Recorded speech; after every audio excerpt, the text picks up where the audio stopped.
ফরিদপুরের বিক্ষোভ কর্মসূচির তথ্য আপনাদেরকে জানানোর চেষ্টা করব। যুক্ত হবেন আমাদের সহকর্মী মনিরুল ইসলাম টিটু।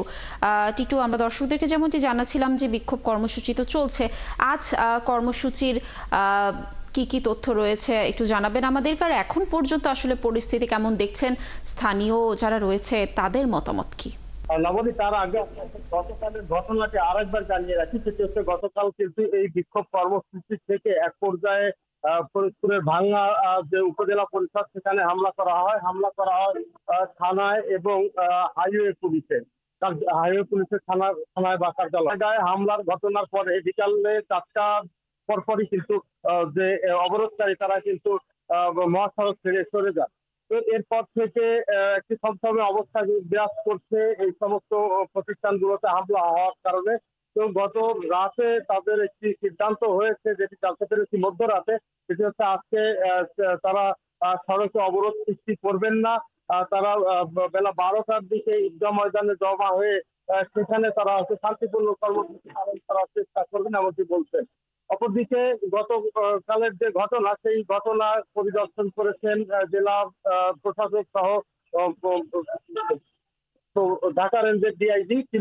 তারা কিন্তু বলেছেন যে এই যে যারা হামলা করেছে, এই হামলা ঘটনার সাথে যারা সম্পৃক্ত ছিল তাদের অবশ্যই আইনের আওতায় আনা হবে। একই সাথে জনগণের নিরাপত্তা নিশ্চিত করতে পুলিশকে নির্দেশ দেওয়া হয়েছে ডিআইজি মহোদয়ের পক্ষ থেকে। অপরদিকে জেলা প্রশাসক তিনিও কিন্তু বলছেন যে এসব ঘটনার সাথে যারা জড়িত তাদেরকে অবশ্যই বিচারের আইনের আওতায় তাদেরকে আনা হবে, সেটি তারা বলছেন। আপনি জানেন যে এই আন্দোলনটি বেশ কয়েকদিন ধরেই চলছিল বা চলছে। এটি গত 4 সেপ্টেম্বর নির্বাচন কমিশন ফরিদপুর 4 আসনের ভাঙ্গা উপজেলার আলগি এবং হামিদদি ইউনিয়নকে পাশের ফরিদপুর 2 আসনভুক্ত করে একটি গেজেট প্রকাশ করে। সেই গেজেট প্রকাশের পরদিনই কিন্তু মহাসড়ক অবরোধ করে এই 2 ইউনিয়নের মানুষ।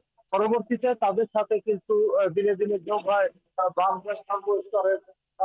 সর্বস্তরের মানুষ। এই মুহূর্তে সড়কে কোনো ধরনের মানে প্রতিবন্ধকতা নেই, যানবাহন চলাচল স্বাভাবিক রয়েছে। আমরা যদি একটু পাশে দেখি, সব জায়গায় কিন্তু যানবাহন চলাচল স্বাভাবিক রয়েছে এবং তবে এই সড়কটি এড়িয়ে চলার চেষ্টা করছেন অনেকেই, কারণ কেউ কোনো কোনো পরিবহন শ্রমিক বা পরিবহন সংশ্লিষ্টরা মনে করছেন যে এসব বিষয় নিয়ে হঠাৎ করে আবার অবরোধের কোনো ঘটনা ঘটতে পারে, আকস্মিকভাবে যাতে এই ধরনের কোনো ঘটনার মুখোমুখি হতে না হয়, সেই কারণে সড়কে যানবাহনের উপস্থিতি কিছুটা কম রয়েছে।